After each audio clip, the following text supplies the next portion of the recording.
What's going on, everybody? It's me, Blue Frost, and I'm coming at you with a video that's long awaited. It's kind of a review or an overview of the Halo Infinite multiplayer. Just kind of my first initial thoughts on it, just what I think of the multiplayer from the time that I've spent playing the multiplayer. I'm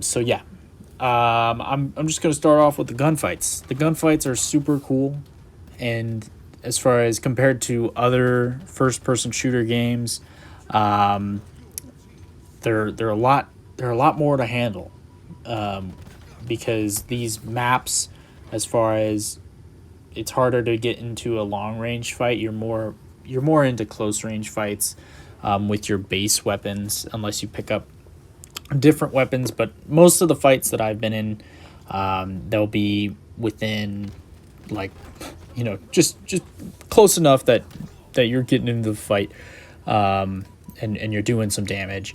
But the base rifle, I feel like it's only got enough ammo to kill just kill one person. It doesn't have enough to kill other people. 1v1s in this game are the easiest to handle. When you're a 1v2 situation, it's a lot more to handle. Like, you can't go solo in this game. It's a lot better to have a team to be with you and help you. But kind of going into that, as far as when it going out of gunfights and into the weapons in this game are super cool weapons. The base rifle, I think it's just like, because we've had this rifle for 20 years, and it's definitely, over time it's grown, and we've lived with it for so long. For 20 years, that's my whole life.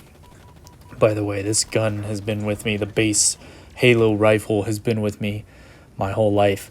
And as far as that today, or as far as when it comes to this game today, it's pretty good.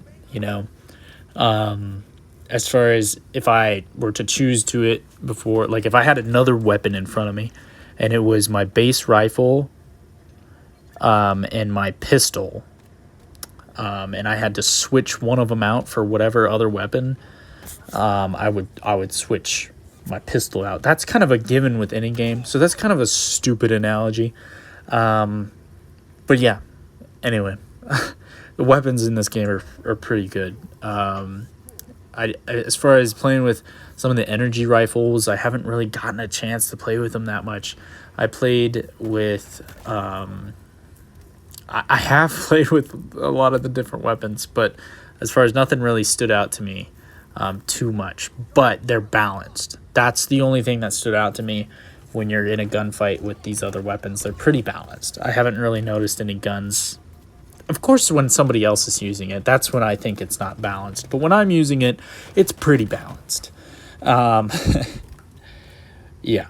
So anyway, customization in this game. It's really grown, as far as with 343. I feel like they're definitely taking some of the customization from Halo 3 and 2, and they're putting in this game. You have your preset colors, and then you have the colors that you can get for your Spartan inside of the battle pass, which I'll get into the battle pass in a little bit. But one thing that I really like is the prosthetics. They're cosmetic prosthetic arms, legs, hands, and feet, and they're the coolest thing ever, because it's not like, oh well, you want your character to have prosthetic arm, or a leg. You can customize if you want them to have a full arm that's prosthetic, or just their forearm to their hand, or just their hand. That's how in-depth it is. And that is just really cool in my mind. It just blows my mind. You can literally make it like Darth Vader, basically, when it comes to a Spartan, where your arms are just gone, and so are your legs, but they're prosthetic robot arms and legs there. It's really cool. That's one of my favorite customization things. But color, and as far as Spartan equipment, you unlock that through the battle pass, which I guess this is a good segue into the battle pass. The battle pass is completely cosmetic items. There's nothing that's really going to change the game other than you getting like a goofy color or something. But I don't think there's too many goofy colors, because I think Halo's, ever since I remember the pizza rifle, it was the pizza rifle camo that you could put on your rifle in Halo 5 Guardians. I had that pizza rifle pizza that, try saying that 5 times fast. The pizza rifle, I had that. It was just literally just a skin for your basic rifle that was a pizza. And there's nothing, I haven't seen anything goofy like that. That was kind of goofy. So I think Halo's kind of taking itself more seriously now, as far as you're not getting the goofy pizza rifle. But yeah, the battle pass. It's pretty good deal. You're getting a lot of cosmetics. You're getting some double XP in there.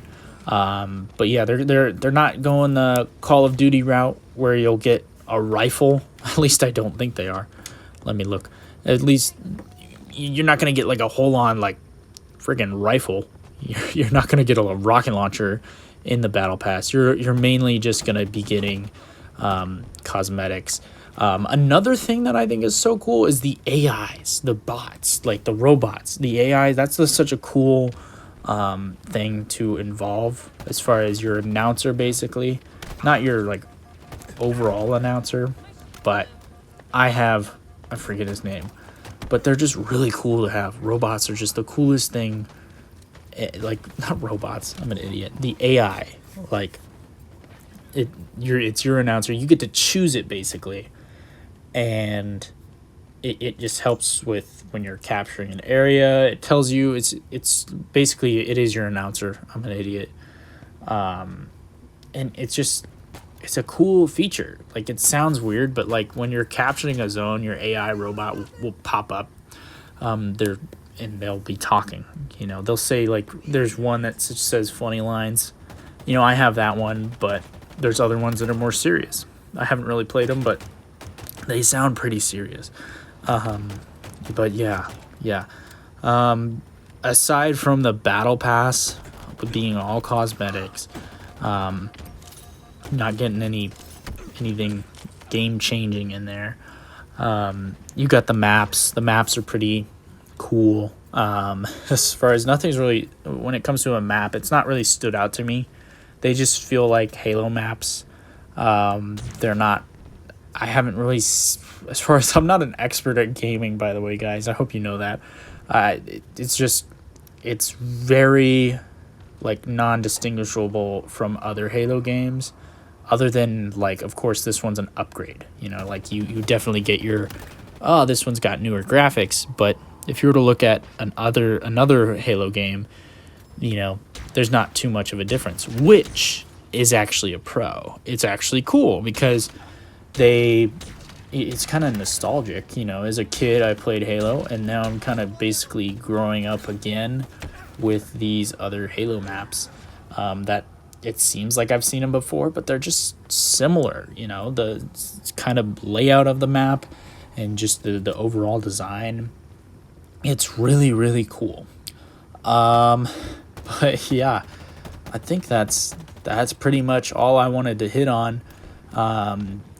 Overall, I'd kind of give this multiplayer so far like an 8, or no, yeah, an 8.5 out of 10. There's some things I feel like I haven't really gotten the full on grasp of it.